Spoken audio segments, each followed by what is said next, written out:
that a player-initiated meeting or coaches or a bit of everybody? We'll say started coaches and then ended up being player. So it was much needed though. After not Golden State, after Portland, I mean that was just. That's not it. We can't be playing like that. We're too good, and so we needed that meeting. And like I said, I think everyone's refreshed and ready to get going. What kind of frustrating game like that Portland game do for do this kind of meeting, getting you guys to do certain things you need to do? Yeah, I mean, no one wants to have these meetings, but every team has them. Everyone has trials. Everyone has shortcomings, and I'm just thankful ours is at the beginning of the season and not during September, October. But I don't even know what Portland. We didn't even watch film. That tells you how bad it is. And normally she's watching every second of it. And so we wanted to flush that one. Everyone knew it was bad. We all kind of watched it on our own. And it's just not acceptable. We're too good to be playing like that. Have you seen positives defensively in practice, and it just not translating to games, or is it kind of just everything? I think that we found a scheme that worked, but once you do it 2 or 3 games, people are going to pick that apart. Like I said, the league is way too good. We do that. We hope teams switch 1 through 5 because that means AB is going to have a great post up, and we're going to have someone big on us that we're going to shoot. And so the league's too good. You just have to have more up your sleeve, and we have to execute it. Sophie Cunningham walked into media availability and handed every Caitlin Clark and Indiana Fever fan exactly what they've been screaming for. She didn't ease into it, didn't soften it, didn't do the usual, "we're working through it" routine. She went nuclear on the Indiana Fever front office and coaching staff on record in front of cameras. And when reporters went to ask Kelsey Mitchell about it, Mitchell had no idea it was already public. How y'all know we had a meeting? Because Sophie told us the Fever are 4 wins and 4 losses to start the season. Attendance is falling every home game, and Caitlin Clark is visibly arguing with her own coaching staff on national television. This isn't drama for clicks. This is a veteran player drawing a map of exactly what's broken. Why do you think the Indiana Fever is broken, and what should the team do about it? Drop your thoughts in the comments, just what everyone's kind of feeling, where we need to be, what our identity is.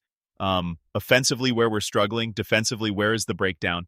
And so I think we were in there for like an hour and a half, almost 2 hours, and we built back all the layers, and so I think everyone's on a good page right now, and we're ready to work. Is that a player-initiated meeting, or coaches, or a bit of everybody? We'll say started coaches and then ended up being player. So it was much needed, though, after not Golden State, after Portland. I mean, that's not it. We can't be playing like that. We're too good. And so we needed that meeting. And like I said, I think everyone's refreshed and ready to get going. Let's start with Portland, because that game is where everything cracked open. Indiana came out sharp. They opened 8-2, looked like the team everyone expected them to be this season, and then Stephanie White pulled Caitlin Clark, Aaliyah Boston, and Lexi Hall out of the game simultaneously in the first quarter after around 3 minutes of play. 3 starters at once in a game Indiana was supposed to win without breaking a sweat. Portland didn't hesitate. They went on a 27-7 run to close the quarter, dropped 29 points before Indiana could recover, and never looked back.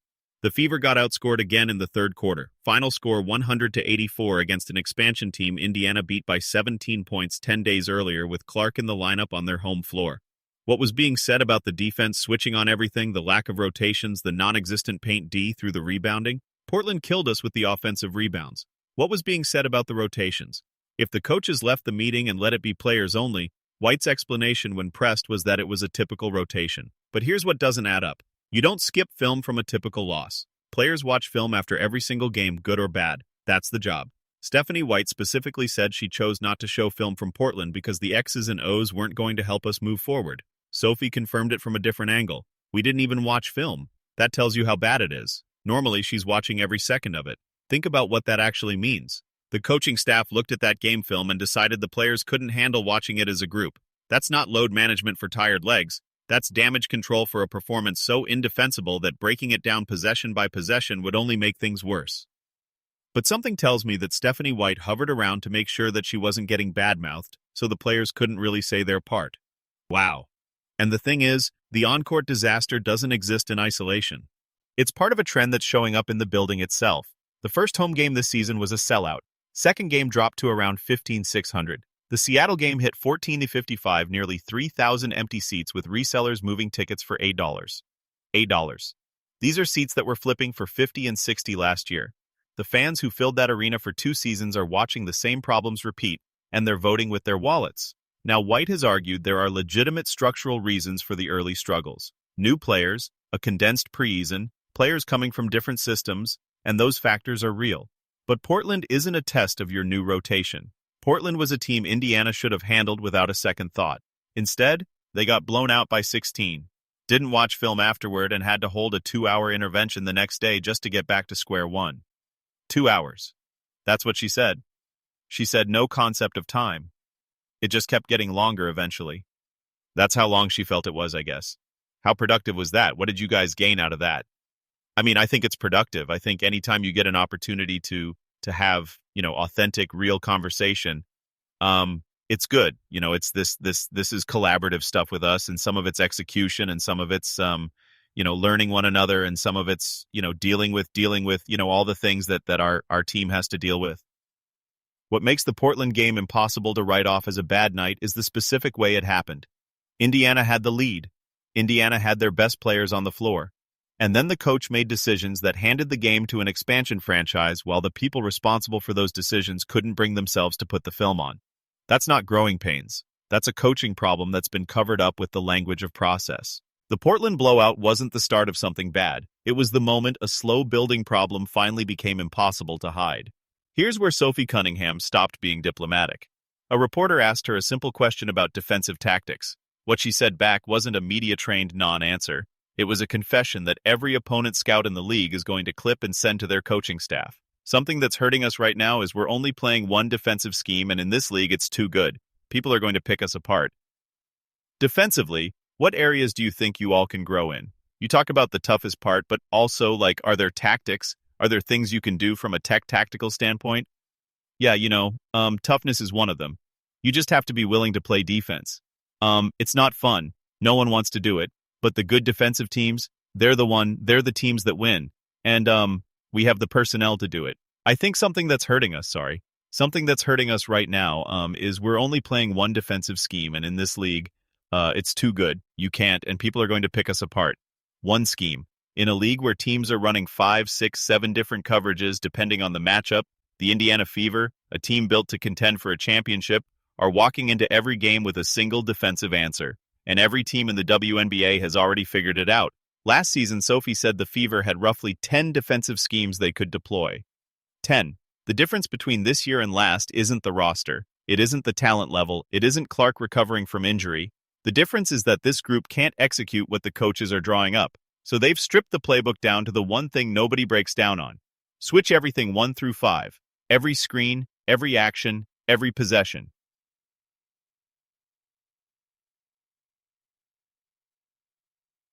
We got to dial in.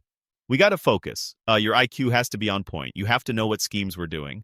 And if you can't do that, then you can't play. And that's the point where we're at right now. When you say you're playing one defensive scheme that you have others installed, you just are ready to run them in games. I mean, we had probably 10 of them last year. Each team has stuff up their sleeve, but if you can't execute them, you can't do them. And so this team really does have to focus. We have a lot of young guns. We have a lot of people who are very talented, but at the same time, you have to dial in and know what we're doing. Otherwise, it just won't work. And so we had a long meeting yesterday. It was a really good meeting, and so hopefully we've kind of turned the page and everyone is kind of on the same page now. And here's the brutal consequence of that decision. When you switch 1 through 5 on every single screen, you're telling opponents exactly where to attack. They don't need to scout you for 5 games. 2 is enough. Find the weakest defender in the lineup. Set a screen on them. Watch the switch happen and run isolations all night. Portland figured it out. Seattle figured it out. Golden State figured it out. The entire league is figuring it out in real time, and Indiana has no counter to throw at them. Sophie even spelled out how opponents are exploiting it. When the Fever switch everything, Aaliyah Boston ends up guarded by a smaller player on the post, which should be an advantage for Indiana. But the flip side is that Clark Mitchell or Hull ends up matched up against a bigger player on the perimeter with no help behind them. Opponents aren't hunting Indiana's scheme because they're clever. They're hunting it because Indiana is telling them exactly where to look every single time down the floor. Draymond Green made this exact point recently, and he wasn't even talking about Indiana. He was breaking down why you can't switch everything at the championship level. His framing was direct. When you soft switch every screen, you're giving the ball handler a full runway to set up wherever they want. And by the time your defender reacts, the offense is already moving downhill at full speed. The defense is always a step behind. That's not a personnel problem. That's a scheme problem.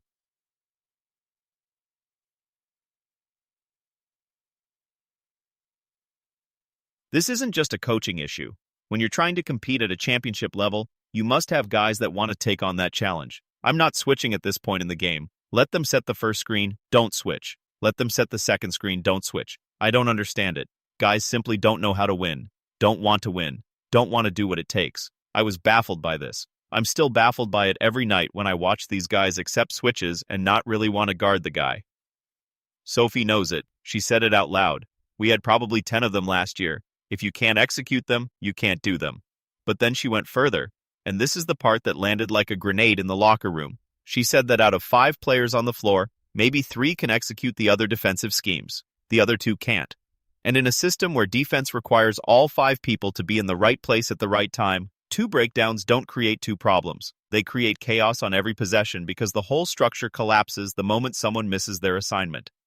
So what did White say when reporters brought Sophie's comments back to her? She talked about scaling back to build confidence, about choosing one thing and trying to do it well before expanding. That's the coaching version of admitting the playbook isn't working. You don't scale back to build confidence when everything's going fine. You scale back because the alternative is watching your defense fall apart every time you try something new. Sophie talked about only having one defensive scheme and like that you guys are able to execute and how that teams are able to kind of pick that apart.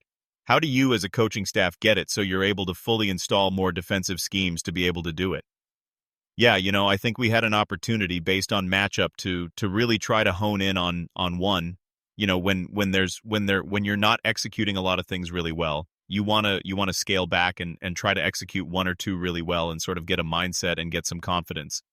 But then you got to be able to expand. Sophie's challenge to her teammates was blunt, public, and pointed at specific people without naming names. If you can't do that, then you can't play. And that's the point where we're at right now. That's not a veteran being frustrated. That's a veteran drawing a line. And I think part of that is challenging them to be able to do that and do that consistently. I think part of that's ownership, of our players to be able to do it. Again, we have a lot of new players who are playing who have been in different kinds of systems and who've been asked to do different things, and we got to connect, all of that to what we're trying to do. So, some of it we throw it out there and we see how much we can absorb, and then we understand we need to scale back, and then we understand to push a little bit further. The Portland blowout gave everyone a clear view of the scheme problem. The Seattle game gave them something harder to explain away. Multiple separate incidents caught on camera. Clark ripping her hand away from Stephanie White during a timeout. Not a subtle pull, a full snatch visible from the upper deck. Clark and Brienne. January going back and forth on the bench so intensely that Clark eventually got up, walked to the other end of the bench and sat alone, shaking her head after timeouts, moving her seat mid-am to put physical distance between herself and the coaching staff. These aren't isolated moments from a competitive player having a rough night. This is a pattern across 2 different games on 2 different coasts against 2 different opponents, caught from multiple camera angles by people who weren't even trying to find it. Look at this. Crashed out on her subbed route. Look. Then she throws the clipboard down, throws the clipboard. Okay. Don't sign. No epic deal. Caitlin Clark, get thee out of Indiana. Leave this clown show of an organization. And Caitlin Clark got to the podium and let it be known that Stephanie White was her problem tonight, not the refs.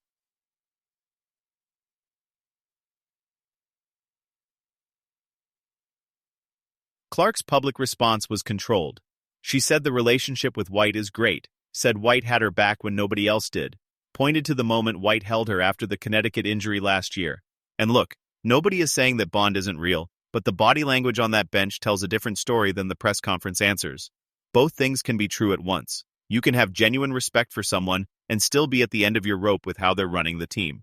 Colin Cowherd put it in language everyone understood. He compared Clark directly to Michael Jordan. Same arc, same trajectory, rookie sensation into a season-ending injury into year 3 where the stats are undeniable. And then asked the obvious question, when does she start winning? His answer was that she has her Pippen and Kelsey Mitchell, but she doesn't have her Phil Jackson. And without the coach who can build the system around a player like that, the rings don't come. Cowherd went on record with that. Not an anonymous source, not a fan account. A national radio host with a decades-long track record said, the current coaching situation is what's standing between Clark and championships. Then Dan Deutsch went further. Ditch has a documented decades-long relationship with former Fever GM Lynn Dunn. She's been on his show repeatedly. When he came out and called Clark a complete pain-in-the-ass diva, he didn't frame it as his opinion. He said it was a direct quote from people inside the organization. His exact words, that's not me talking, that's a direct quote from people in the Fever. But the truth of the matter is it is a massive indictment how the other players around Clark play, are comfortable, are more competitive when her ass isn't in there taking bad shots, being a pain in the ass, not guarding anybody. It isn't an indictment, and I'll let him finish here, of everybody else. It's an indictment of Clark, period. Sit with that for a second. Someone inside that building, someone with access to the front office, the coaching staff, or both, described the player who single-handedly sold out their arena, tripled their merchandise revenue, and brought national television coverage back to women's basketball in Indiana as a diva. That's not frustration leaking out. That's coordinated messaging. And Dockett's track record with Lynn Dunn is what makes it land differently than random speculation. Sophie's defense of White when reporters asked her directly about the coach-player dynamic was as diplomatic as she could make it. You need a coach that's going to believe in you when sometimes you don't believe in yourself. And Steph is that for all of us. Fine.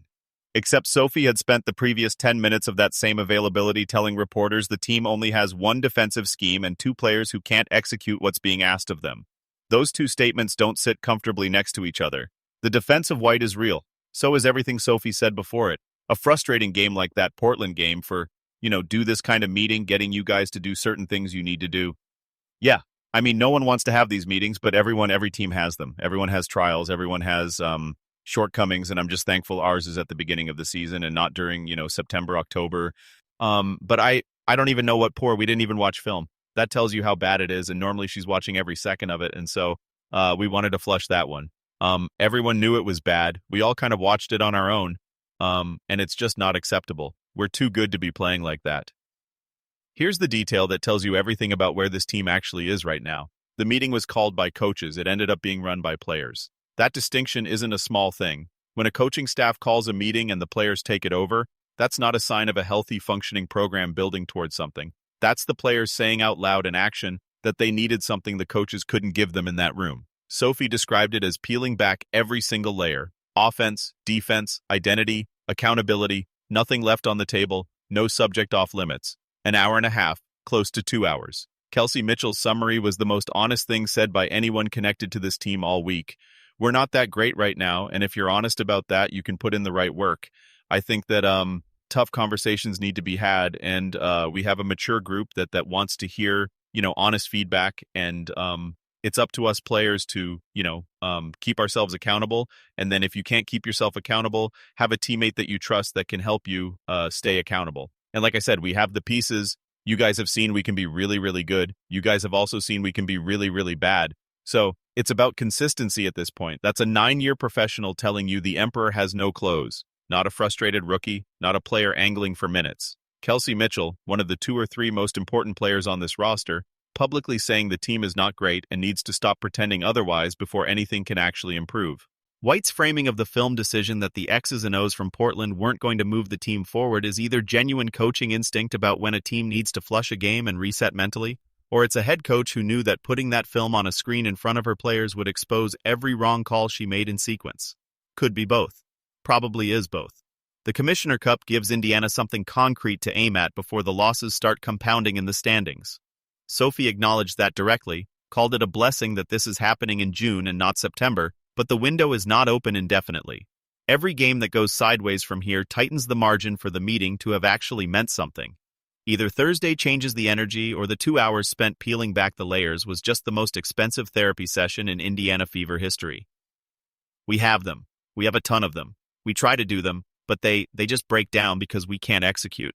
And when I say that, maybe 3 people can execute, but if those other 2 players can't, it's a breakdown on defense.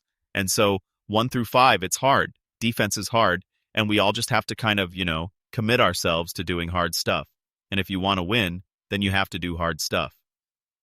Sophie Cunningham didn't just defend Caitlin Clark. She handed the public a detailed autopsy of what's failing and who owns it. Clark is putting up historic numbers in year 3, coming off a season-ending injury. She's doing her part. The coaching staff has one defensive scheme, a front office leaking hit pieces, and a head coach who couldn't praise a 30-point comeback when the question was asked directly. Boston, Mitchell, Cunningham, Hull, Clark, that roster wins a championship with the right coach. Why do you think the Indiana Fever is broken? And what should the team do about it? Drop your thoughts in the comments. Don't forget to like, subscribe, and turn on all notifications so you don't miss out on all things basketball. Click the video on the screen and we will see you in the next